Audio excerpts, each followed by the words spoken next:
ஸ்டாலின், எடப்பாடி பழனிசாமி இருவரில் யார் சவால்களை சமாளித்து சாமர்த்தியமாக தொகுதி பங்கிட நிறைவு செஞ்சுருக்கதா பார்க்குறீங்க? அழுத்தம் கொடுக்கப்பட்ட பிஜேபியை 27க்குள்ள சுருக்குனது இவ்வளோ பிரம்மாண்டமாக எதிர்பார்த்ததுக்கு 27ங்கிறது எடப்பாடியினுடைய சாமர்த்தியம்னு சொல்லலாம்.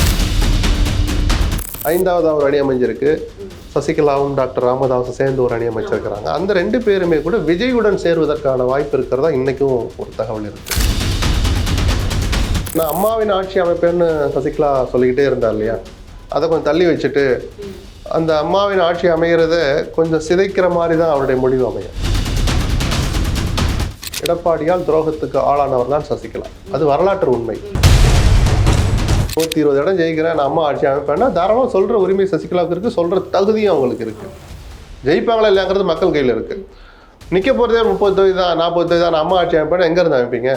அப்போ உங்களுடைய நோக்கம் அம்மாவின் ஆட்சி அமைப்பது அல்ல. நான் உன்னை மந்திரி ஆக்கணும், எம்பி ஆக்கணும், எல்லாம் பண்ணி நீ எனக்கே ஜவால் விடுறியா, என் கட்சியை பண்ணிட்டு போயிட்டான்னு அவருக்கு ஒரு கோபம். அதனால தான் சௌமியா அன்புமணியை எதிர்த்து காந்திமதி ராமதாஸின் மகளே நிற்க போகிறதா ஒரு தகவல் வருது. திமுகக்குள்ள வாரிசுகளுக்கு வேணும் அப்படிங்கிற ஒரு குரல் ஓங்கி ஒழிக்கிறதும் அது உட்கட்சிக்குள்ள ஒரு பிரச்சனையை ஏற்படுத்துமா? ஏவாவேலோட பையன் பணம் கட்டியிருக்காரு, எம்ஆர்கே பையன் கட்டியிருக்கிறாரு, அமைச்சர் ரகுபீனுடைய பையன் கட்டியிருக்கிறாரு, அமைச்சர் ராஜகண்ணப்பருடைய பையன் கட்டியிருக்கிறாங்க. இப்போ இவ்வளவு பேருக்கு கொடுத்தா இந்த கட்சி எங்க போகும்? விஜய் அவர்கள் இப்போ தனித்து களமிறங்கக்கூடிய பட்சத்தில் 234 தொகுதிகள்லையும் வரக்கூடிய கருத்து கணிப்பு முடிவுகள்லாம் பார்த்தா நமக்கு தெரிஞ்ச ஒரு 10 முகங்கள் நல்லா தெரிஞ்ச முகங்களா இருக்கு. இதை தாண்டி இல்ல 15% வரும், 18% வரும் அப்படிங்கிற கருத்து கணிப்பு முடிவுகளை எப்படி பாக்குறது? அந்த தொகுதியில விஜய் நிற்கிறாரா, விஜய் நிறுத்த போற ராமசாமி நிற்கிறாரா, குப்புசாமி நிறுத்துவாரா, யார் தெரியாது. ஆனா என் ஓட்டு விசிலுக்கு தான் சொல்றாங்க. விஜயனுடைய பலமும் அதான், பலவீனமும் அதுதான். அவரும் அதை ஏற்றுக்கிட்டு தான் மதுரை மாநாட்டில் உங்கள் விஜய் 234 அந்த என் முகத்துக்காக ஓட்டு போடுங்க, வேற எதையும் பார்க்காதீங்கன்னு அந்த யதார்த்தத்தை, பலவீனத்தை பொதுவெளியில் போட்டு உடைச்சார். அதனால தான் இந்த தேர்தல் சுவாரஸ்யமாக இருக்குது. விஜய் என்ன பண்ண போகிறாரு, யாரு கால வார போகிறாரு, யாரை உயர்த்தி விட போகிறார், இல்லை இவரே போய் உட்கார்றாரா தெரியலையே. இந்த எதிர்பார்ப்பை கிளப்புறதுனால தான் இந்த தேர்தலுக்கான முக்கியத்துவம் விஜயை மையப்படுத்தி தான் இருக்குது.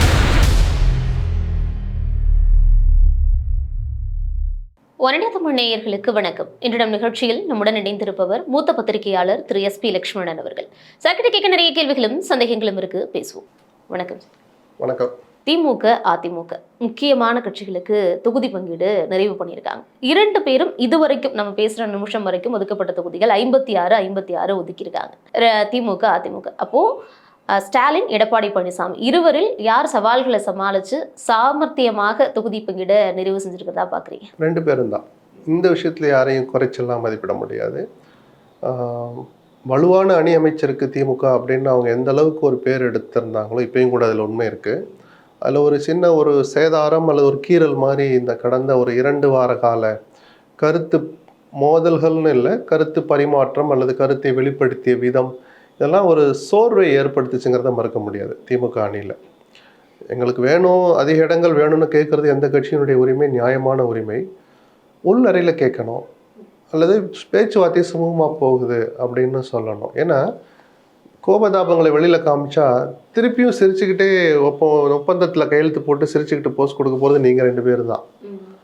அவ்வளோ சுலபத்தில் அதை மறக்க முடியாமல் போகிற அளவுக்குலாம் வார்த்தைகளை விட்டுறக்கூடாதுங்கிறதுக்காக சொன்னேன். பட் ஒரு எக்ஸ்ட்ரீமாக ரத்தம் சொட்ட அளவுக்குலாம் போகாமல் சும்மா கீரலோடு நின்றுடுச்சது. ஒரு யாரெல்லாம் முரண்டு பிடிச்சாங்கன்றது கொஞ்சம் கடுமையான வார்த்தை.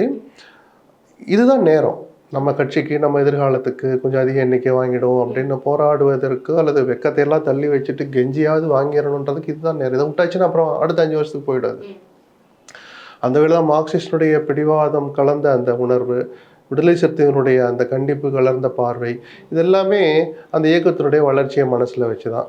அதில் ஒரு வகையில் திருமாவளவனுக்கு இது ஒரு திருப்தியாக தான். மற்ற எல்லோருக்கும் கொடுத்ததை கொடுக்குற போது அல்லது கொடுத்ததை குறைக்கிற போது காங்கிரஸை தவிர இவருக்கு 2 இடங்கள் கூட கொடுத்ததுங்கிறது ரொம்ப பெரிய திருப்தியாக இல்லைன்னா கூட ஒரு மகிழ்ச்சியான செய்தியாக தான் இருக்க முடியும். ஆனா மார்க்சிஸ்ட் நீங்க சொல்ற மாதிரி வெளியில பேசிட்டாங்கன்னா அது அவங்களுடைய உரிமைக்கு ஒருளோ இல்லைன்னா வெளியில சொல்றது மூலமாவது நம்மளுக்கு அது நடந்துராதா? நியாயம் இருக்குன்னு சொன்னேன். அது ஒரு எல்லை தாண்டுகிற போது அது அந்த வருத்தம் மறையலைன்னா அவங்களுக்கும் சிக்கல். அவங்க போட்டியிட போற அந்த 5 தொகுதியில் இல்லை கேட்ட 6 கிடைச்சா கூட சந்தோஷமா வந்து திமுக காரங்களும் மற்றவங்களும் வந்து வேலை செய்யணும். முகத்தை சொல்லிட்டு நம்மளை இந்த பாடுபடுத்துனாங்க, வாடா களத்துக்கு வாடா அவனை வச்சுக்கிறேன் அப்படின்ற உணர்வு வந்துடாம பார்த்துக்கிறதும் ஒரு ஒரு என்ன சொல்றது, ஒரு எச்சரிக்கையான ஒரு சூழல். அது காங்கிரஸ் ஏற்படுத்திட்டாங்களோ? அதையெல்லாம் போயிடுச்சு. இப்போ போக போக மறந்துடும். நீங்க பழசெல்லாம் தோண்டி எடுத்தாராதீங்க.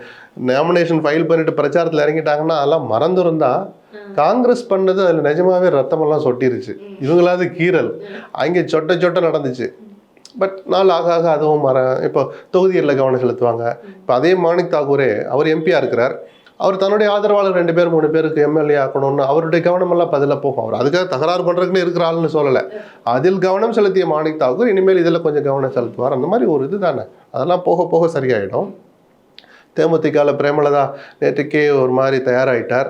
விட்டு கொடுக்க தயாருங்கிற அளவுக்கு, அதாவது இரட்டை இலக்கத்தில் 10ன்னு அவங்களை ஒத்துக்கிட்டதாகவும் இப்போ சூழல் காரணமாக அதை கொஞ்சம் குறைச்சிக்கிறேன்னு எனக்கு தெரிஞ்சு அதே 8ல் முடிக்க வாய்ப்பு இருக்கு. தெரியல என்ன செய்வாங்க அப்படின்னா 2 பேருக்கும் ஒரு ஈகோ இது இல்லாமல் போயிடும் அப்படின்னு. அதிமுக பொறுத்த வரைக்கும் பல்வேறு யூகங்கள் அழுத்தங்கள் இருந்தது. யாருக்கு?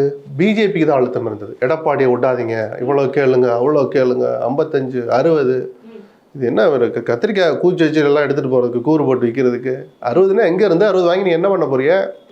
60ல் மிக பெரும்பாலான இடங்கள் நீங்கள் ஜெயிக்கிற அளவுக்கு கட்சியை வளர்த்துருக்கீங்களா அப்படின்னு பல கேள்விகள் இருக்குது. அதை பற்றி பதில் சொல்லணுமேன்னு ஒரு துளி கூட கவலைப்படாமல் பிஜேபியினுடைய அனுதாபிகள் அல்லது பிஜேபியின் அனுதாபம் இருப்பது காட்டிக்கொள்கிற சில பேர், அவங்க 2ன்னா நீங்கள் ஒரு இடம் நிற்கணும் அப்படின்னா அங்கே அந்த அளவுக்கு எங்கே இருக்குது பிஜேபி? அப்போ தான் 55ன்னு கேட்டதெல்லாம் ஒரு வேளை உண்மைதான். ஒரு காலத்தில் 2 வாரம் முன்னாடிலாம் 55னா நீங்கள் வாங்கி என்ன பண்ண போறீங்கன்னு எடப்பாடி கேட்டார். பிரேக்கப் கொடுங்கன்னு கேட்டதான் நான் கேள்விப்பட்டேன். நீங்கள் எத்தனை நிற்க போகிறீங்க, நீங்கள் யாருக்கெல்லாம் கொடுக்க போகிறீங்க, எவ்வளோ கொடுக்க போகிறீங்க, வாசன் நான் பார்த்துக்கிறேன் அப்படி. இப்போ இதே வாசனுக்கு நான் 6 கொடுக்கணும் வாங்கிட்டு இப்போ உனக்கு 3 தான் அல்லது 4 தான் அந்த இடத்து இவங்க பாக்கெட்டில் போட்டான்னு வச்சுங்க. பிஜேபி யாரோ ஒரு கட்சி இல்லை, என்டிஏக்கு தேசிய அளவில் தலைமை வகிக்கிற ஒரு கட்சி, தமிழ்நாட்டில் மத்தியில் ஆளுகிற ஒரு கட்சிங்கிற அடிப்படையில் 2வது பெரிய கட்சி கூட எடுத்துமே. அவங்க தான் வச்சுக்க போகிறானா கூட அதுக்கு தகுந்த கேண்டிடேட் இருக்கணும். அந்த தொகுதியில் பிஜேபிக்குன்னு ஒரு குறைஞ்சபட்ச அடிப்படை தளம் இருக்கணும். இதெல்லாம் கொலப்படம் 28 30 35ன்னு ஆசைக்கு வாங்குறதுல அர்த்தம் இல்லை. அப்படி எதிர்பார்த்த பிஜேபியை, அழுத்தம் கொடுக்கப்பட்ட பிஜேபியை 27க்குள்ளே சுருக்கின்றது. இவ்வளோ பிரம்மாண்டமாக எதிர்பார்த்ததுக்கு 27ங்கிறது எடப்பாடியினுடைய சாமர்த்தியம்னு சொல்லலாம். அதில் நம்ம பாராட்டுறதுக்கு நமக்கு என்ன கட்டுப்பாடெல்லாம் ஒன்றும் கிடையாது. நல்லாவே சமாளிச்சார்னு சொல்லலாம். தினகரனுக்கும் கூட ஒரு டீசெண்டான நம்பர் தான். அவர் 15வது எதிர்பார்த்திருப்பார். கேட்கிற தொகுதிகளில் சில சலசலப்புகள் வரும், 2 இடத்துலையுமே வரும். அதிமுகவில் தொடங்கி விட்டதாக கேள்விப்பட்டேன் அந்த சலசலப்புகள். அது எதிர்பார்க்கக்கூடியதுதான். ஒரே தொகுதி 2 பேர் கேட்பாங்க. இவங்கெல்லாம் வர்றதுக்கு முன்னாடியே அன்புமணி வந்து சேர்ற போதே தொகுதிகள் பட்டியலோடையே அவர் வந்து சேர்ந்தாருன்னு கேள்விப்பட்டோம். குறைஞ்சபட்சம் இதையாவது உறுதிப்படுத்தணும். ஒரு 8-10 தொகுதியை உறுதிப்படுத்திக்கிட்டு தான் அவர் ஒப்பந்தத்துக்கே ஒத்துக்கிட்டார். ஆரம்பத்தில் எடப்பாடியை பார்த்து சேர்ந்தார் இல்லையா 2-3 வாரம் முன்னாடி, அப்போவே பாதி தொகுதி அவருக்கு கன்ஃபார்ம் ஆகிடுச்சு. இப்போ அந்த தொகுதிகளில் புதிய வரவுகள் கேட்டால் ஒரு சின்ன சலசலப்பு வரும். இதையெல்லாம் இன்னும் கொஞ்சம் தூரம் சமாளிக்கணும் 2 அணிகளுமே. அந்த வகையில் இருவருமே தங்கள் வேலையை இதுவரைக்கும் சரியாக செஞ்சுருக்காங்கன்னு சொல்லலாம். நம்ம 2 பேரையும் தனித்தனியாக பார்த்தோம் அப்படின்னா நீங்கள் சொன்ன மாதிரி சரியாக செஞ்சுருக்காங்க. ஆனால் 2 பேரையும் ஒப்பிட்டு பார்த்தோம் அப்படின்னா கடந்த காலங்களில் நீங்கள் சொன்ன மாதிரி பாஜக வந்து அழுத்தம் கொடுக்குது, டெல்லிக்கு போகிறாரு, அதிமுகவுடைய அடிமையாகிட்டாரு, அமித்ஷா திமுகன்னு வைக்கப்பட்ட விமர்சனங்கள், இது எல்லாத்தையும் வந்து இவங்க 28 காங்கிரஸ்க்கு கொடுத்ததுக்கும் அதை விட 1வது கூட வாங்குவாங்க பாஜக, அது மத்திய அரசு 27ல நிறுத்திருக்காரு இல்லையா? அதனால இவர் ஜெயிச்சிட்டாரு அப்படிலாம் கப்பை தூக்கி கையில் கொடுக்க போறது இல்லை. என்னன்னா டெல்லிக்கு போறது ஒன்றும் குற்றம் கிடையாது. கனிமொழி டெல்லி போனார், மருமகன் டெல்லி போனார், ஸ்டாலினுடைய மருமகன் டெல்லி போனார், போய் ராகுலை பார்த்தாங்க. இதெல்லாம் அஃபிஷியலாக வராது, அன்அஃபிஷியலாக ஃப்ரெண்ட்லியாக போனாங்க. அப்போ அதை காவடி தூக்குனாங்கன்னு எடுத்துக்கிறதா? அப்படி இல்லை. டெல்லி இப்போ ராகுல் காந்தி ஒருட்டு வந்துட்டு புரியல அப்படின்னு என்ன, இது ஏதோ மதுரையிலேருந்து டெல்லிக்கு போகிறப்போ சென்னை ஏர்போர்ட்டில் 10 நிமிஷம் பார்க்குற வேலையா? ஒரு தேசிய கட்சியினுடைய தலைவரை, தலைமை பொறுப்பில் இருக்கிறவரை, அதிகார மையத்தில் இருக்கிறவங்கள டக்குன்னு டெல்லிக்கு சென்னைக்கு வாங்கன்னு கூப்பிடுறது மரியாதை இல்லை. இங்கே வரும்போது சந்திக்கிறதுங்கிறது வேறு. இப்போ 2 தடவை இவர் போய் போனார். திருச்சிக்கு மார்ச் 11 மோடி வந்தார் இல்லையா? அன்னைக்கு அவர் வர்றதுக்கு முதல் நாளோ அல்லது கொஞ்சம் ஃபியூ ஹவர்ஸ் முன்னாடியே பியூஷ் கோயல் வந்துட்டார். அங்கேயே இந்த கூட்டணி பேச்சுவார்த்தைகள் நடந்துச்சு, திருச்சியில் நடந்தது. கிட்டத்தட்ட எல்லாரையும் வர வச்சு பேசினார். அதிமுகவில் இவங்க முதல்ல பிஜேபிக்கு என்ன ஸ்டாண்டு, நாங்கள் யாருக்கெல்லாம் கொடுக்குறோம், நாங்கள் கேட்குற பட்டியலில் எந்த கட்சிகள்லாம் இருக்குது, ஜான் பாண்டியன், பாரிவேந்தர் இவங்களாம் நாங்கள் பார்த்துக்குறோன்னு சொல்லி ஒரு பட்டியலை கொடுத்தா இந்த பேச்செல்லாம் அங்கேயும் தான் நடந்துச்சு. அப்போ திருச்சியில் நடந்ததை ஒத்துக்க மாட்டோமா நம்ம? அது ஒரு பெரிய விஷயமே இல்லை. அவங்க கட்சியை கொண்டே அடகு வைக்கிறாங்களான்னா அதெல்லாம் வச்ச பிறகு அல்லது இன்னொரு இடம் வைக்கிறது நல்லா தெரிஞ்ச பிறகு அதை விமர்சிக்கலாம். தவிர ஒரு தேர்தல் கூட்டணி பேச்சுவார்த்தை நடக்கிற போது, அது குறிப்பாக ஒரு தேசிய கட்சியோடு டெல்லிக்கு பயணப்படுவது என்பது ஒரு குற்றச்செயல் அல்ல. அதுதான் நான் சொல்றேன். இந்த விமர்சனங்களுக்கு மத்தியிலும் அவர் 27ல சுருக்கிட்டாரு காங்கிரஸ். அதனாலதான் சாமர்த்தியம்னு சொல்றாங்க. காங்கிரஸை விட அப்படிங்கிறது வெளியில ஒப்பிட்டவங்களுக்கு இன்னைக்கு ஒரு மாதிரி இருக்கலாம். இப்ப சுமந்த் ஸ்ரீராமன் போன்றவர்கள்லாம் முதல்ல அப்ப அதை புலகாங்கிதப்பட்டாங்க, இப்ப ஒரு மாதிரி வருத்தப்படுறாங்கன்னா அந்த மாதிரி சில தனிநபர்களுக்கு சில உணர்வுகள் இருக்கலாமே தவிர நான் அதை அப்படி எடுத்துக்கிடல. ரெண்டு பேருமே அந்தந்த கட்சிகளை போராடியோ அல்லது சாமர்த்தியத்தை காட்டியோ அந்த அணிக்குள்ள கொண்டாந்துட்டாங்க, தக்க வச்சுட்டாங்கன்னு அந்த ரிசல்ட்டை தான் நான் பாக்குறேன். கடந்த தேர்தலை ஒப்பிடுறப்போ இரட்டை இலையும் உதயசூரியனும் எத்தனை சின்னத்துல இருப்பாங்க அப்படிங்கிற ஒரு காம்படிஷன், எத்தனை தொகுதிகள்? ஒரு 170ங்கிறது சேஃபான நம்பர். 160க்கு குறையாம பாத்துக்கிறது இன்னும் கொஞ்சம் ரொம்ப பாதுகாப்பா இருக்கும். ஏன்னா இப்ப இங்க ஒதுக்கி இருக்க 56லயே 7 உதயசூரியனுக்கு வச்சுட்டாங்க. மதிமுக 183 82 அந்த அளவுக்கு உதயசூரியன் நின்னது. அப்போ அவங்க தனியாவே நின்ன 170 பிளஸ்ல அவங்க ஜெயிச்சது 125 தான். மெஜாரிட்டிக்கு 7 இடங்கள் தான் அதிகம். 118 மெஜாரிட்டி, கூடுதலா 7 இடங்கள் தான் திமுக ஜெயிக்க முடிஞ்சிச்சோ அதையெல்லாம் மனசுல வச்சு பார்த்து இப்போ அவங்க கொஞ்சம் டைட்டா இருந்திருப்பாங்க. அவங்களே அந்த பாடுபட்டாங்கன்னா நம்ம கதி அப்படின்னு எடப்பாடிக்கு 2 மடங்கு ஒரு எச்சரிக்கை உணர்வு வந்திருக்கும். அதனாலதான் நம்பர்ல இவ்வளவு டைட்டா இருக்கிற. இப்ப தினகரன் 15 கேட்டாரு, பரவாயில்லையே நம்மள முதலமைச்சர் கேட்ட டேத்துட்டு வந்துட்டாரு, கொடுப்பா அவருக்கு ஒரு 15 இல்ல ஒன்னு சேர்த்து 16 கொடுனா கொடுத்தாரு. இப்பயே ஒரு உஷாரா தான் இருக்கிறார். காரணம் என்னன்னா நம்ம எவ்வளவுதான் அப்படி நின்னா கூட இந்த வெற்றி வாய்ப்புக்கான பெர்சன்டேஜ் குறையிற போது தனி மெஜாரிட்டிக்கான அந்த எண்ணிக்கை வராமல் போயிடக்கூடாது அப்படின்னு கூட்டணிக்கு தலைமை வகிக்கிற அந்த பெரிய கட்சியினுடைய தலைமை பொறுப்பில் இருப்பவர்கள் பயந்தால் அந்த பயத்தில் நியாயம் இருக்கிறது, அந்த எச்சரிக்கை உணர்வில் நியாயம் இருக்கிறதுன்னு நம்ம சொல்லலாம். இப்போ தொகுதி பங்கீடு முடிஞ்சதுக்கு பிறகாகவே உத்தேசமான எந்தெந்த தொகுதிங்கிறது வெளிவர ஆரம்பிச்சிச்சு. பாஜக அவ்வளவுலாம் நீங்க இப்ப போட்டு மாட்டே அதுல ஒரு பிரச்சனைகள் சர்ச்சைகள் வரும், 2 அணிலையுமே வரும். அது விவாதிக்கிற அளவுக்கு ஒரு பெரிய விஷயம் இல்லை. அது என்ன தாக்கத்தை ஏற்படுத்துங்கிறது நம்ம அந்த இன்னும் கொஞ்சம் 2 வாரம் போயிட்டு நாமினேஷன் ஃபைல் பண்ண பிறகு இன்னும் மூஞ்சியை திருப்பிக்கிட்டு இருக்காங்களா அப்படின்லாம் நம்ம பார்த்தோம்னா அந்த தொகுதியோட இம்பாக்டை பேசலாம். இப்ப அதை பேசுறதுல அர்த்தமே இல்லை. ஏன்னா நம்ம ஆரம்பத்திலேயே தொகுதி பங்கீடுக்கு முன்னாடியிலேயே அவங்க சொன்னது என்னன்னா அதிமுக சக்தி வாய்ந்த இடங்களா இருக்கக்கூடிய இடத்துலதான் பாஜகவும் கேட்கறாங்க, அதனாலதான் அந்த இழுபறி அப்படின்னு தான் நம்ம சொல்லிக்கிட்டு இருந்தாங்க. அது மட்டும் காரணம் இல்லை, அதுவும் ஒரு காரணம். இப்ப நம்பர் கையெழுத்து போட்டாங்கன்னா கையெழுத்து போட்டாச்சு, இப்ப இந்த இழுபறி முடிவுக்கு வந்துருச்சா? இல்லையே. தொகுதியில் 2 பேரும் சிலதை விட்டு கொடுத்து பண்ணி தான் பண்ணுவாங்க. தனித்தனியா ஒரு தொகுதியா பேசுனா நமக்கு வேற வேலை இல்லைன்னு அர்த்தம். விடுதலை சிறுத்தைகள் ரொம்ப மிண்ட இழுபறின்னு சொல்லலாம், இல்லைன்னா அவங்களுக்கான உரிமைகளை கேட்டாங்க. அதுக்கு பிறகாக இல்லை நம்மளுடைய இடதுசாரி கோட்பாடுகளையும் பாசிசம் உள்ள வரக்கூடாதுன்னா இதை செய்யணும் அப்படின்னு சொல்லியிருக்காரு. பாசிசம் உள்ள வரக்கூடாது. இன்னொரு விஷயம், அம்பேத்கர், மார்க்சிஸ்ட் இது மாதிரியான நம்ம பெரியாருடைய கருத்துக்களை எல்லாம் சித்தரிச்சு சொல்லக்கூடிய திருபுவாதிகள் அவங்கள உள்ள வரக்கூடாதுங்கிறதுனால நான் அந்த முடிவு எடுத்தேன்னு சொல்றாரு. அவர் சீமான சொல்றாரா இல்லைன்னா விஜய சொல்றாரா? அவங்களையும் நிகரா வச்சு பாக்குறாரா? அவங்களும் வந்துருவாங்க நம்புறாரு? நிகர்னு இல்லை, அவரு குறிப்பா முதல்ல சொல்ல விரும்புறது மதவாத சக்திகள்னு ஒரு வார்த்தையை பொதுவா யூஸ் பண்ணுவாங்க. அதை தாண்டி ஒரு வார்த்தைக்கு நம்ம போன பதவுரை பொழிப்புரை எல்லாம் எழுதிட்டு இருக்க வேண்டாம். இல்ல ஏன்னா இப்போ நான் எடுத்த முடிவை சசிவி அவர் 10 கேட்டீங்களே எதுக்கு தலைவரே 8க்கு ஒத்துக்கிட்டீங்கன்னு இன்னைக்கு அங்க 2 பேர் பிடிச்சு இடிப்பான், உரிமையோட இடிப்பான். என்ன தலைவர் இப்படி பண்ணிட்டீங்கன்னு கோவிப்பான். அதனால நேற்று சாயங்காலம் ஒரு தீர்மானம் போட்டாங்க, அவங்க 10 கேளுங்க ஒரு ராஜ்யசபா கேளுங்க அப்படின்லாம். அது அவங்களுடைய உரிமை இல்லை. ஸோ அந்த மாதிரி கோபத்துல அல்லது உணர்ச்சிகள் இன்னும் வடியாமல் இருக்கிற சில தனிநபர்களுக்கு இவர் ஒரு சமாதானப்படுத்தணும்ல, ஆறுதல் வார்த்தை சொல்லலாம். அந்த வார்த்தைகள்ல சும்மா பசப்பு வார்த்தைகள் இருக்குன்னு நான் சொல்லலை, ஒவ்வொருத்தரையும் மனசுல வச்சு வார்த்தைகளை பயன்படுத்தி இருப்பார். அதுக்கு மேல என்ன இருக்கு சொல்றதுக்கு? இப்போ நம்ம தமிழ்நாடு பாக்குற மாதிரி பாண்டிச்சேரியிலையும் காங்கிரஸ் அந்த அளவுக்கு பண்ணினாங்க. அதுதான் சொல்றாரு, காங்கிரஸ்னாலதான் இந்த அளவுக்கு எங்களுக்குமே பிரச்சனைகள் வந்தது, அதனாலதான் 3 தடவை நாங்க தனித்து போட்டிங்கிறத நான் அறிவிச்சனே அப்படின்னு சொல்லி திரும்ப சொல்ல. இப்போ வரைக்கும் அவங்க வேட்புமனு திரும்ப வாங்கல. அப்ப கூட்டணியில இருந்தும் காங்கிரஸ் அங்க குடைச்சல் கொடுத்துக்கிட்டே இருக்காங்க. இல்ல, காங்கிரஸும் கிட்டத்தட்ட 30 தொகுதியிலையும் வேட்புமனு பண்ணியிருக்கிறாங்க. திமுகவும் அவர்களுக்கு 10 தொகுதிகளில் போட்டியிட 13 தொகுதிகளில் போட்டிடுறா சொல்லி அவங்களும் அதிக எண்ணிக்கையில வேட்புமனு தாக்கல் பண்ணி, ஏன்னா கால இடைவெளி குறைவா இருந்தது. அவங்க நோட்டிபிகேஷன் அந்த பிரஸ் மீட் வச்சு அடுத்த நாள்லயே வேட்புமனு தாக்கல் தொடங்கிடுச்சு. ப்ளஸ் 2 பேருக்குமே கொஞ்சம் ஈகோ தான், யார் பெரிய ஆளு அப்படின்னு. நீங்க வலு இழந்துட்டீங்க, ஆட்சி இழந்து 10 வருஷம் 5 வருஷம் ஆச்சு, என்ஆர் காங்கிரஸ் தான் இப்போ ஆட்சியில இருக்கு, உங்களுக்கு எதுக்கு சரிபாதி இடங்கள்னு அப்படி ஆரம்பிச்சதுதான். முதலமைச்சர் யாருன்னு முன்னாடியே சொல்லுங்கன்றதுல ஒரு இது ஆரம்பிச்சது. அப்புறம் ஆளுக்கு பாதின்னு ஒத்துக்கிடலை. அப்புறம் தான் இந்த இடத்துல வந்து நின்றுருக்குறாங்க. இங்க நடந்ததை விட கொஞ்சம் குழப்பங்கள் அங்கே அதிகமாயிடுச்சுன்னு எடுத்து. ஏன்னா நாமினேஷனை கொண்டு போய் 2 பேரும் தாக்கல் பண்ற அளவுக்கு அங்கே சூழல் போயிடுச்சு. இப்போ படாத பாடுபட்டு அந்த தாக்கல் பண்ண ஒரு ஆளை வாபஸ் வாங்க வைக்கணும், யாருக்கு இடம் இல்லையோ அல்லது அந்த இடம் யாருக்கு ஒதுக்கப்பட்டதோ அதை தாண்டி தாக்கல் பண்ண இன்னொரு கட்சியை வாபஸ் வாங்க வைக்கணும். அது திமுகவோ காங்கிரஸோ விடுதலை சிறுத்தைகளோ. திருமாவளவனும் இங்கே மீதி 3 இடங்களை வாபஸ் வாங்கிடுவாருன்னு தான் நினைக்கிறேன். அப்படி இல்லைன்னா கொஞ்சம் ஆக்வர்டா இருக்கும். அவருடைய உரிமையா இருக்கலாம். இங்க ஒரு மாதிரி இருந்துகிட்டு அங்கே எதிர்த்து பேசிக்கிட்டு, கேரளா இங்கன்னா கொஞ்சம் நம்ம ஓரளவு பழகிக்கிட்டோம். ரெண்டு இடத்துலயும் தமிழ் பேசிக்கிட்டு பார்டர் எதுன்னே தெரியாத அளவுக்கு இரண்டரை கலந்த ஒரு இடத்துல அந்த ஊர்ல நம்ம ஆதரிக்கிறோம், இங்க எதுக்குறோம்னா அது ஒரு மாதிரி ஆக்வர்டா இருக்கும். என்ன நடக்குன்னு பார்ப்போம். ஓகே. எடப்பாடி பழனிசாமி அவர்கள் சென்னையில மயிலாப்பூர்ல நாளைக்கு பிரச்சாரத்தை தொடங்குறாரு. சீமான் அவர்கள் தொடங்கிட்டாரு. இப்போ வரைக்கும் இதுக்கு முன்னாடியே ஒரு ரவுண்ட் போயிட்டு வந்துட்டார் எடப்பாடி பழனிசாமி அவர்கள். இதுக்கு முன்பே ஒரு ரவுண்ட் போயிட்டு அஃபீஷியலா நாளைக்கே தேர்தல் பரப்புரை அப்படின்னே தொடங்குறாரு. அப்போ முதல் பருவம் திமுக முதன்மையான முகங்களோ இப்போ வரைக்கும் தொடங்காததுக்கு அவங்களுடைய நம்பிக்கைன்னு எடுத்துக்கிறதா, இல்லைன்னா அதீத நம்பிக்கையா, இல்லைன்னா இல்ல காலம் இருக்கு பார்ப்போம் அப்படிங்கிறதுனால அமைதியா இருக்கு திமுக தொடங்காததுக்கு? ஆமா இல்ல, அவங்க இன்னும் வேட்பாளர்களை அறிவிக்கணும். இந்த கூட்டணி இப்போ நேர்காணல் நடத்தி முடிச்சிட்டாங்க. அந்த அளவுக்கு நேர்காணல் அதிமுக நடக்கல.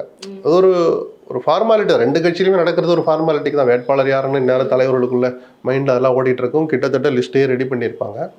ஜோதிடர்கள் குறித்து கொடுக்குற நல்ல நேரம்னு ஒன்று இருக்கு. ஒருத்தருடைய வசதி தானே அதில் ஒன்றும் பெருசா இல்லையே. அவங்க நாளைக்கு என்ன தொகுதிகள்ங்கிறத 2-3 நாள் ஓடும். திமுக அணியில் இங்கேயும் ஓடிக்கிட்டு தான் இருக்கும். இப்போ ஒரு வேட்பாளர் பட்டியலே நாளைக்கு எடப்பாடி அறிவிச்சா கூட ஒரு 10 பேர் 15 பேர் இருக்கிற ஒரு முதல் பட்டியல், அல்லது இந்த தொகுதியெல்லாம் நிச்சயமா யாருக்கு கொடுக்க போறதுன்னு நினைக்கிற அந்த பட்டியலிருந்து கொஞ்சம் அறிவிக்கலாமே தவிர மொத்த வேட்பாளர் அறிவிச்சுலாம் ஒரு பிரச்சாரத்தை ஆரம்பிக்க முடியாது. அதுவே முழுமையாக முடியாத போது ஒரு பிரச்சாரத்தை ஆரம்பிக்கிறாங்கன்னா மிக நிச்சயமாக நல்ல நாள்னு அவருக்கு தோணி இருக்கும். அதனால நாளைக்கு தொடங்கலாம்னு நினைக்கிறேன். அதனால நினைக்கிறேன் நிச்சயமா அதான், வேற என்ன இருக்கு. ஆனா திமுக காலம் இருக்கு, அவங்களுக்கான வேலைகள் இருக்கு, அந்த பணியை முடிச்சுட்டு போறாங்க. 2 பேருக்கு ஒரே காலம் தான் இருக்கு. நீங்க வேட்புமனு தாக்கல் பண்றதுக்கு 30ஆம் தேதியில இருந்து தொடங்குது, 6ஆம் தேதி முடியுது, 10ஆம் தேதியில இருந்து அந்த 21ஆம் தேதி வரைக்கும் எல்லாருக்குமான காலகட்டம் தான். அவங்களுக்கு ஒரு ஆட்சியில் இருக்கிறோம், அது மற்றதை பத்தி கவலைப்பட வேண்டாம் அப்படின்னு நினைச்சிருக்கலாம். சரி பார்த்துக்கலாம் விடுங்க அப்படின்னு ஒரு இதுதானே, அவங்கவுங்க சூழல் தானே. இப்போ நம்ம 3 அணிகள் சொல்றோம். சீமான் ஆரம்பிச்சிட்டாருன்னு சொன்னோம், அதிமுக திமுகவும் பேசிட்டோம். 4வது அணியாக இருக்கக்கூடிய விஜய் அவர்கள் தாவேக்க எப்படி பாக்குறீங்க?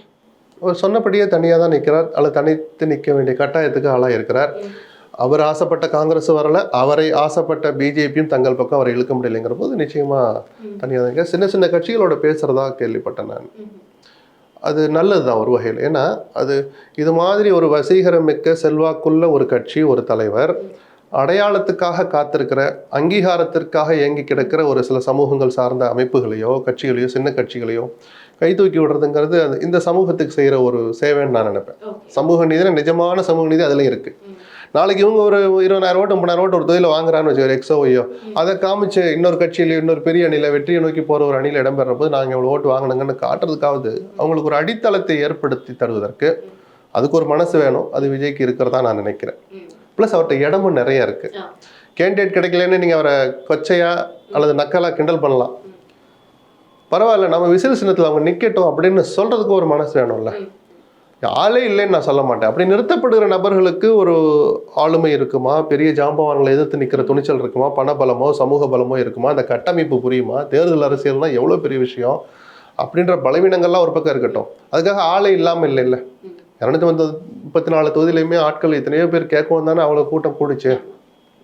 அதனால அந்த மாதிரியான சில பலவீனமான தொகுதிகள் அல்லது நமக்கு ஒரு பேஸ் கிடைக்கட்டுங்கிற அடிப்படையில் சின்ன சின்ன கட்சிகளோட அவரும் பேசுறார். 5வது ஒரு அணி அமைஞ்சிருக்கு. சசிகலாவும் டாக்டர் ராமதாஸும் சேர்ந்து ஒரு அணி அமைச்சிருக்கிறாங்க. அந்த 2 பேருமே கூட விஜயுடன் சேருவதற்கான வாய்ப்பு இருக்கிறதா இன்னைக்கும் ஒரு தகவல் இருக்கு. வாய்ப்புகள் இருக்கா? இருக்குல்ல. என்ன ஏதாவது கொள்கை தடை இருக்கா? அவர் சொல்றாரே, அதாவது நிர்மல்குமார் சொல்றாரு அதெல்லாம் வதந்தி, சசிகலாவும் ராமதாசுங்க கூட வராங்கிறதெல்லாம் நடக்கிற வரைக்கும் நான் என்ன சொல்றேன், அப்படி ஒரு தகவல் இருக்குன்னு சொல்றேன். வாய்ப்பும் இருக்குல்ல, அங்கே இடமும் இருக்கு, பெரிய கொள்கை மோதல் இருக்க வாய்ப்பு இல்லை. பார்க்கலாம் என்ன நடக்கும். டாக்டர் கிருஷ்ணசாமி இன்னும் இருக்கார் இல்லையா, அவரும் சேர்ந்து போறதாவும் ஒரு தகவல் வந்துச்சு. அதிமுகவோடையும் பேசுறதா ஒரு தகவல் இருக்கு. இந்த 2 வாய்ப்பு தான் அவருக்கு இருக்கு. ஸோ வெளியில காத்திருக்கிற முகங்கள் அதில் என்ன செய்ய போறாங்கன்னா இந்த 3 பேரும் சொல்லலாம். இப்போதைக்கு அவங்க 2 பேரும் தனியாக நிற்கிறேன்னு சொல்லிக்கிறாங்க. விஜயோடு சேர்ந்தால் நான் ஆச்சரியப்பட மாட்டேன். இப்போ இவங்க 2 பேரும் தனித்து இருக்காங்க அப்படிங்கிறப்போ வடக்குல ஒரு ஆளும் தெற்குல ஒரு ஆளும், அவங்க அதிகமா கணிசம் சசிகலாவும் ராமதாஸ் அவர்களும். இவரு அன்புமணி அவர்கள் இருக்கக்கூடிய இடத்துலயே வேட்பாளரை போடுவாங்கன்னு சொல்றாங்க. இவரு தெற்கு பகுதின்னு சொல்றப்போ என்ன சொல்ல போனா தினகரன் நிறுத்துகிற இடத்துல எல்லாம் சசிகலா வேட்பாளர். அது ஒரு கொள்கை சார்ந்த மோதலா அது இல்லை, வேற வழி இல்லை. அரசியல்ல இருப்பை காட்டணுங்கிற அந்த நியாயமான ஒரு காரணத்தை நான் புரிஞ்சுக்குவேன். ஒரு ஈகோ யுத்தம் தான் அது. நீயா நானா பாத்துறோம்னா அப்பா மகனுக்கு இடையிலையும், அதே சித்தி அக்கா பையங்கிற மாதிரி மகன் அம்மா உறவு தானே அது. நான் சொன்னேன், எனக்கு தெரிஞ்ச ஒரு வருஷமாவே பெரிய அரசியல் ரீதியாக பெரிய உறவெல்லாம் இல்லை தினகரனுக்கும் சசிகலாவுக்கும். அப்படின்னா நான் அம்மாவின் ஆட்சி அமைப்பேன்னு சசிகலா சொல்லிக்கிட்டே இருந்தார் இல்லையா, அதை கொஞ்சம் தள்ளி வச்சுட்டு அந்த அம்மாவின் ஆட்சி அமைகிறத கொஞ்சம் சிதைக்கிற மாதிரி தான் அவருடைய முடிவு அமையும். இப்போ 234 கேண்டிடேட்டை போட்டுட்டு நான் அம்மாவின் ஆட்சி அமைப்பேன்னு சொல்லலாம், அது தன்னம்பிக்கை. அது என்னால் ஜெயிக்க முடியும், 120 இடம் ஜெயிக்கிறேன், நான் அம்மா ஆட்சி அமைப்பேன்னா தாராளம் சொல்கிற உரிமை சசிகலாவுக்கு இருக்குது, சொல்கிற தகுதியும் அவங்களுக்கு இருக்குது. ஜெயிப்பாங்களா இல்லையாங்கிறது மக்கள் கையில் இருக்குது. நிற்க போகிறதே 30 தொகுதி தான் 40 தொகுதி தான், நான் அம்மா ஆட்சி அமைப்பேன்னா எங்கேருந்து அமைப்பீங்க? அப்போ உங்களுடைய நோக்கம் அம்மாவின் ஆட்சி அமைப்பது அல்ல. அப்படி சொல்லி கொண்டிருக்கிற எடப்பாடியை பழி வாங்குவது, அது அவரே ஒரு வகையில் சொல்லிட்டார். அந்த ஒப்பந்த அறிக்கையிலேயே அந்த வார்த்தையில் இருக்கும், துரோகத்தை வேற இருக்கிறது சம்திங்லாம் வார்த்தை போட்டிருந்தாங்க. ப்ளஸ் தான் இன்னும் கோபத்தை காட்டி கொண்டிருக்கிற தினகரனுக்கு ஒரு பாடம் போட்டுன்னு அவங்க நினைக்கலாம். அந்த பக்கமும் அவர் தான், நீயா நானாப்பா, நான் உன்னை மந்திரி ஆக்கணும் MP ஆக்கணும் எல்லாம் பண்ணி நீ எனக்கே ஜவால் விடுறியா, என் கட்சியை பண்ணிட்டு போயிட்டான்னு அவருக்கு ஒரு கோபம். அதனால தான் சௌமியா அன்புமணியை எதிர்த்து காந்திமதி ராமதாஸின் மகளே நிற்க போகிறதா ஒரு தகவல் வருது. அப்படிலாம் நின்னா அது கிட்டத்தட்ட தனி மனித மோதல்கள் தான், அது கொள்கை சார்ந்ததோ அரசியல் ரீதியான மோதலாவோ நான் பார்க்கல. அந்த சசிகலா அவர்கள் அம்மா ஆட்சி அமைக்கணும்னு தான் முயற்சி பண்ணாங்க, அதற்கான வாய்ப்புகளோ இல்ல சாத்தியக்கூறுகளோ கை கொடுக்கல, இல்ல எடப்பாடி பழனிசாமி இணங்கி வரல. சோ துரோகத்தை களை எடுத்துருவோம், அடுத்த தேர்தல்ல நம்ம அம்மா ஆட்சி அமைப்போம். அதனால வார்த்தை அப்படி மாத்திக்கணுமே தவிர இப்பயும் 40 பேரை போட்டுட்டு நான் அம்மா ஆட்சி அமைப்பேன்னு சொன்னா தப்பான வார்த்தைன்னு சொல்றேன். எடப்பாடி பழனிசாமிக்கு நான் பாடம் புகட்டுவேன்னு சொல்லிட்டு போனா அது சொல்ற உரிமை அவருக்கு இருக்குல்ல. ஆமாம், எடப்பாடியால் துரோகத்துக்கு ஆளானவர் தான் சசிகலா, அது வரலாற்று உண்மை. பட் அதவே பேசிட்டு இருக்க வேண்டாம், நம்ம எல்லாம் ஒன்னா இருக்கலாம்னு சொன்னபோது அதை ஏற்க மறுத்தவர் எடப்பாடி, அதையும் நம்ம சுட்டி காட்டணும். வரவேண்டிய நேரத்துல இந்த வேகத்தை காட்டல, களத்துல இறங்கல சசிகலா, அந்த தாமதத்தையும் நம்ம சொல்லி காட்டணும். விஜய் அவர்கள் இப்போ தனித்து களமிறங்கக்கூடிய பட்சத்தில் இப்போ வரைக்கும் இதெல்லாம் மறுத்துட்டாங்க, இவங்கெல்லாம் வரமாட்டாங்கிறத மறுத்துட்டாங்க, வரதுக்கான வாய்ப்புகள் அவங்களே கதவை அடைச்சிட்டாங்க சில விதங்களுக்குன்னு சொல்லலாம். அப்போ 234 தொகுதிகள்லையும் வரக்கூடிய கருத்து கணிப்பு முடிவுகள்லாம் பார்த்தா நமக்கு தெரிஞ்ச ஒரு 10 முகங்கள் நல்லா தெரிஞ்ச முகங்களா இருக்கு. இதை தாண்டி இல்ல 15% வரும் 18% வரும் அப்படிங்கிற கருத்து கணிப்பு முடிவுகளை எப்படி பாக்குறீங்க? இல்ல, வேட்பாளருடைய முகங்களுக்கும் விஜய்க்கு வருவதாக வர வாய்ப்பு இருக்கிற சொல்ல போற வாக்கு சதவீதத்துக்கும் சம்பந்தம் இல்லை. அது விஜய் என்கிற அந்த தனிநபருக்காக விழுகிற ஓட்டு தான். கேண்டிடேட் யாருன்னே தெரியாத போது ஏன் ஓட்டு விஜய்க்கு தான் சொல்ற பொண்ணுங்களையும் பசங்களையும் பாக்குறோமா, பேட்டிகள்ல ரீல்ஸ்ல நம்ம போற இடங்கள்ல பாத்திரங்கள் ஒரு வேலைக்காரமா வரைக்கும் நான் இந்த தடவை விஜய்க்கு தான் போட போறேங்க. அந்த தொகுதியில விஜய் நிக்கிறாரா, விஜய் நிறுத்த போற ராமசாமி நிக்கிறாரா, குப்புசாமி நிறுத்துவாரா, யார் தெரியாது. ஆனா என் ஓட்டு விசிலுக்கு தான் சொல்றாங்க. விசில்ல யார் நின்னாலும் போடுறதுக்கு தயாரா இருக்கிறாங்க. அவர்களை வச்சுதான் அந்த சதவீதத்தை பேசுறமே தவிர ஊரறிஞ்ச முகங்கள் ஆமா ஒரு 10 பேருக்கு மேல தாண்டாதே. ஒரு பத்திரிகையாளர் நம்மளும் இத்தனை வருஷம் இருக்கிறோமே, விஜய் கட்சியில் யாரெல்லாம் இருக்காங்கன்னா ஒரு 15 பேரை நம்மளால சொல்ல முடியும். அது மதியலனை கைது பண்ணனால கரூர் மாவட்ட செயல் நமக்கு தெரியுது, அப்போ கூட எனக்கு முகம் தெரியல, பேர் ஞாபகம் இருக்கு, அதை தாண்டி தெரியறதுக்கு வேலையில்லை. பட் அது ஒரு விஜயனுடைய பலமும் அதுதான், பலவீனமும் அதுதான். அவரும் அதை ஏற்றுக்கிட்டு தான் மதுரை மாநாட்டில் உங்கள் விஜய் 234 அந்த என் முகத்துக்காக ஓட்டு போடுங்க, வேற எதையும் பார்க்காதீங்கன்னு அந்த யதார்த்தத்தை பலவீனத்தை பொதுவெளியில போட்டு உடைச்சார். அந்த நேர்மை ஒரு வகையில நம்ம பாராட்டணும். ஆமா, என்கிட்ட ஊரறிஞ்ச முகங்கள் கிடையாது, நானே நிக்கிறதா நினைச்சு எனக்கு ஓட்டு போடுங்கன்ற அந்த அப்பீல் தானே. அந்த விசில் சின்னம் ஓகே, அந்த விசில் கிட்ட அங்க தாமரையோ இல்லைன்னா கை சின்னமோ இருந்தா விசிலுக்கு யோசி. அதே இடத்துல உதயசூரியனும் இரட்டையிலையும் 3 பேரும் நிக்கிறப்போ காம்படிஷன்ங்கிறது எப்படி இருக்கும்? அதனாலதான் இந்த தேர்தல் சுவாரஸ்யமா இருக்கு. விஜய் என்ன பட்ட போறாரு, யாரு கால வார போறாரு, யாரை உயர்த்தி விட போறாரு, இல்ல இவரே போய் உட்கார்றாரா தெரியலையே. இந்த எதிர்பார்ப்பை கிளப்புறதுனாலதான் இந்த தேர்தலுக்கான முக்கியத்துவம் விஜயை மையப்படுத்தி தான் இருக்கு.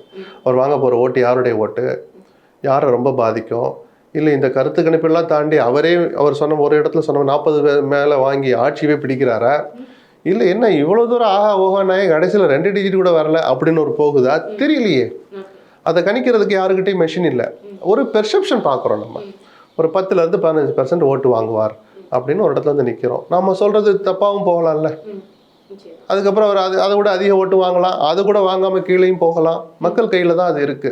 ஒரு பேசு பொருளாக தன்னை மையப்படுத்தி கொண்டாந்துட்டார் தன் கட்சியை, தன்னை, தன் சின்னத்தை, அப்படிங்கிறத நம்ம ஏத்துக்கிட்டு தான் ஆகணும். தேர்தல் அரசியல்ல இந்த 3 விஷயத்துக்குமே ஒரு முக்கியமான பங்கு இருக்கு. அந்த பங்கு இருக்கிறத நம்ம உணர்ந்தனால தான் டபுள் டிஜிட்டை தாண்டுவார் நம்ம சொல்றோம் வாக்கு சதவீதத்தை. சீமான் அவர்கள் இன்றைய செய்தியாளர் சந்திப்பில் பேசும்பொழுது ஒரு வார்த்தையை சொல்றாரு, அது நீங்க யதார்த்தமான ஒரு பேச்சு எப்பவும் பேசுறதுன்னு எடுத்துக்கிறதா இல்லைன்னா அதுல ஏதாவது ஒரு கணக்கு இருக்குன்னு நம்ம புரிஞ்சுக்கலாமா?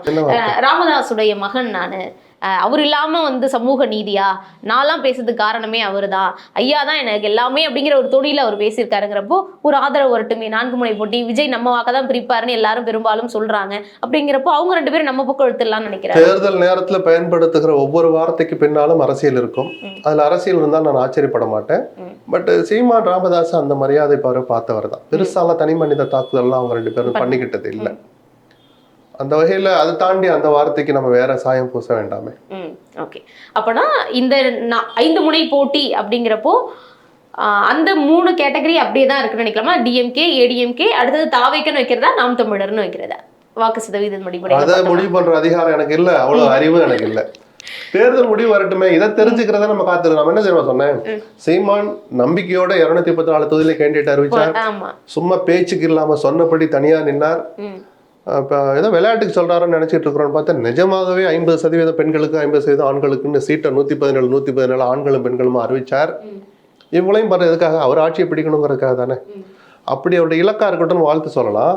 ஆனா அவருடைய முதல் வெற்றி எதுன்னு நான் சொல்லுவேன்னா, விஜய் மாதிரியான இவ்வளவு பெரிய பிரபலம் வந்த பிறகும் அதிமுக திமுகவே ஒரு மாதிரி பதட்டத்தில் இருக்கிற போது இவர் தன்னுடைய வாக்கு வங்கியான அந்த 8% 9% குறையாம பார்த்துக்கிட்டாலே அதுவே பெரிய வெற்றின்னு நான் சொல்லுவேன். ஏன்னா எவர் ஒருவர் வந்தாலும் எனக்காக வருகிற தமிழ்மார்கள் என்கிட்ட தான் இருப்பாங்க அப்படிங்கிற அந்த விஷயத்தை உலகுக்கு உணர்த்துறதா இருக்கும். அவர் வாக்கு சதவீதம் குறையலைன்னா மாறா ஒரு 1% அதிகம் வாங்கிட்டான்னு வச்சுங்க, நிஜமாகவே அது மிகப்பெரிய வெற்றி. இவ்வளவு பயத்துக்கு இடையிலையும் மற்றவங்க எல்லாம் பதறி கிடக்கிற போது அதிமுக எந்த கதி ஆயிடுச்சு, திமுக எப்படி அதுல எவ்வளவு எதிர்பார்த்தா இவ்வளவுதான் வந்திருக்காங்க அப்படின்னு ஒரு தேர்தல் ரிசல்ட் வச்சு நம்ம பேசிட்டு இருப்போம் இல்லையா. அந்த நேரத்துல சீமானுக்கு 1% கூடி இருக்குன்னா அது இன்னும் ஒரு பேசு பொருளா மாறி இருக்கும். ஆனால் அந்த வெற்றி போதுமா? அவருடைய ஆட்களும் ஜெயிக்கணும்னு தானே என்னை போன்றவருடைய நண்பர்களா இருக்கிறவங்களும் ஆசைப்படுறோம். ஒரு பத்திரிகையாளராகவும் நமக்கு அந்த ஆசை இருக்கு. 1000 விமர்சனம் இருந்தாலும் அவர்கிட்டையும் சில கொள்கைகள் இருக்கு. அது சட்டமன்றத்துல போய் ஒழிக்கட்டும், நாடாளுமன்றத்துல போய் ஒழிக்கட்டும்ங்கிற அந்த பார்வை பார்த்தா அவரும் சில இடங்கள் ஜெயிச்சா நமக்கு சந்தோஷம் தானே. அந்த நாள் எந்த நாள் அப்படின்னா அவங்க தம்பிமாரும் காத்திருக்கிறாங்க, எங்களை போன்றவர்களும் அதை காத்துட்டு இருக்கிறோம். ஆனாலும் அதை ஒரு நல்ல விதமா எடுத்துக்கிட்டு அவர் தன் பாதையில தெளிவாக தான் இருக்கிறார். தனியாக தான் நான் யாருக்கிட்டையும் போய் கையேந்த மாட்டேன், என்னிடமும் யாரும் வந்து கையேந்த வேண்டாம் அப்படிங்கிற அந்த கொள்கையில உறுதியா இருக்கிறார். அந்த உறுதிக்கு நம்மளுடைய பாராட்டு. நிறைவான கேள்வி சார். எல்லா இடத்துலையுமே தொகுதியில யாரு போட்டி போறதுங்கிற ஒரு போட்டி இருக்கும். அது கூட்டணிக்கு இருக்கட்டும், கட்சி உள்கட்சிக்குள்ளேயும் இருக்கும். திமுகக்குள்ள வாரிசுகளுக்கு வேணும் அப்படிங்கிற ஒரு குரல் ஓங்கி ஒழிக்கிறதும் அது உட்கட்சிக்குள்ள ஒரு பிரச்சனையை ஏற்படுத்துமா? இந்த தடவை அமைச்சர்களாக இருக்கிறவருடைய மகன்களே பல பேர் பணம் கட்டியிருக்கிறாங்க, நேர்காணலையும் கலந்துட்டு இருக்கிறாங்க. எனக்கு கிடைச்சி ஸ்டாலின் அந்த புதுசா வாரிசுகளை வாய்ப்பு கொடுக்க மாட்டாரோன்னு தோணுது. அதாவது மந்திரியாகவும் இருந்துக்கிட்டு அவங்க பையனுக்கும் சீட்டு கொடுக்கறதில்ல. புதுசா ஏற்கனவே ஐபியும் அவருடைய பையனும் இருக்கிறாங்க. அவர் 2 எம்எல்ஏவே இருக்கிறார். ஐபி செந்தில்குமார், ஐபி ஒரு சீனியர் துணை பொதுச்செயலாளராக இருக்கிறார். அந்த மாதிரி எஸ்டாப்ளிஷ்ட் ஆட்களை விட்டுட்டு புதுசா இப்போ ஏவாவேலோட பையன் பணம் கட்டியிருக்காரு, எம்ஆர்கே பையன் கட்டியிருக்கிறார், நேரோட பையன் எம்பி ஆயிட்டாரு, காந்தி அமைச்சர் காந்தியினுடைய பையன் கட்டியிருக்கிறார், இன்னும் பல அமைச்சர் ரகுபதியுடைய பையன் கட்டியிருக்கிறார், அமைச்சர் ராஜகண்ணப்பருடைய பையன் கட்டியிருக்கிறாங்க. இப்போ இவ்வளவு பேருக்கு கொடுத்தா இந்த கட்சி எங்க போகும்? அப்போ உங்களை விட்டா வேற ஆள் இல்லை. அப்போ அதனால பொன்முடி சரியான ஒரு முடிவு எடுத்தார். பையனை எம்பி தேர்தலுக்கு நிக்க வைக்கல, எம்பியா இருந்தவரை திரும்ப எம்பி சீட்டு கேட்கல. ஏன்னா எப்படி நான் ரிட்டையர்ட் ஆக போறேன், அவர் இப்போ சர்ச்சையில் வேற சிக்கி இருந்தார், பையனுக்கு அதை நிறுத்தலாம் சொல்லிட்டு இப்போ அவரு பணமே கட்டல, அவரு பையனுக்கு தான் கொடுக்க போறாங்க. அந்த மாதிரி இதை கொடுக்கறதுல சிக்கல் வராது, ஒரு குறைஞ்சபட்ச நியாயம் இருக்கு. அப்ப கூட என்ன ஒரு குடும்பம் தானா, அப்பா இல்லைன்னா பையனா அப்படின்னு குரல் ஒலிக்கும், அதெல்லாம் பெருசா வெளியே வராது. அப்பா மந்திரி பையனும் எம்எல்ஏன்னா ஒருவித சோர்வை அயற்சியை எந்த கட்சிக்கும் ஏற்படுத்தும், திமுகவிலும் ஏற்படுத்தும். இதை புரிஞ்சுக்கிட்டு தான் ஸ்டாலின் அதுக்கு முடிஞ்ச வரைக்கும் ஒரு முற்றுப்புள்ளி வைக்கணும்னு யோசிச்சிருக்கிறதா எனக்கு ஒரு தகவல் வந்தது. இளைஞரணிக்கான உதயநிதியும் அதுக்காக ஒரு அமைச்சருடைய மகனா இருக்கிறாங்கிறதுக்காகவே அவனுக்கு வாய்ப்பை மறுக்கிறதும் அது ஒரு ஜனநாயகத்துக்கு விரோதமானது. 1-2 எக்ஸெப்ஷன் கொடுக்குறாரா, இல்லப்பா அதை ஒன்ஸ் திறந்து விட்டா அது கடகடன்னு வந்துடும், யாருமே வேண்டான்னு ஒரு முடிவு எடுக்கிறாரான்னு தெரியல. ஆட்கள்னு சொல்லிட்டு அவங்க ஆல்ரெடி இருக்கிறாங்க. டிஆர்பி ராஜா இங்க அமைச்சராகவே இருந்து அப்படின்னா யோசிச்சிட மாட்டாங்க. அவர் எம்பியா இருக்கிறார், சரி அவர் இங்க எம்எல்ஏ கொடுக்கலான்னு அவர் வந்துட்டார். ஐபிக்கு கொடுத்ததான் ஒரு ஸ்பெஷல் கேட்டகரி. ஐபி இங்கேயே அமைச்சரா இருக்கிறார் அல்லது இங்கேயே அமைச்சரா இருந்தவர். கலைஞர் எடுத்த முடிவு அது. கலைஞர் இருக்கிற போதே அது ஒரு ஸ்பெஷல் கேட்டகரி மாதிரி கொடுத்தார். அவர் மேல இருக்கிற நம்பிக்கையின் காரணமாக கொடுத்தார். அதே மாதிரி எல்லாருக்கும் செய்யவும் முடியாது, அது எல்லாருக்கும் அமையும். வீரபாண்டியார் இருக்கிற போது அவர் பையனுக்கும் எம்எல்ஏ சீட் கொடுத்தாங்க, அவரும் கொடுத்தாங்க. அந்த ஆளுமைகள் அதெல்லாம் வேற கதை. அதை எல்லாருக்கும் பொருத்தி பார்க்க முடியாது, எல்லா காலத்திலும் பொருத்தி பார்க்க முடியாது. ஸ்டாலின் என்ன செய்யறாருன்னு பார்ப்போம், எப்படி சமாளிக்கிறாருன்னு பார்ப்போம். இன்னொரு நேரம் ஒதுக்கிற கேள்விகளுக்கு மிக நேர்த்தியான தெளிவான பதில்களை கொடுத்ததுக்கு நன்றி. நன்றி. Subscribe to One India and never miss an update.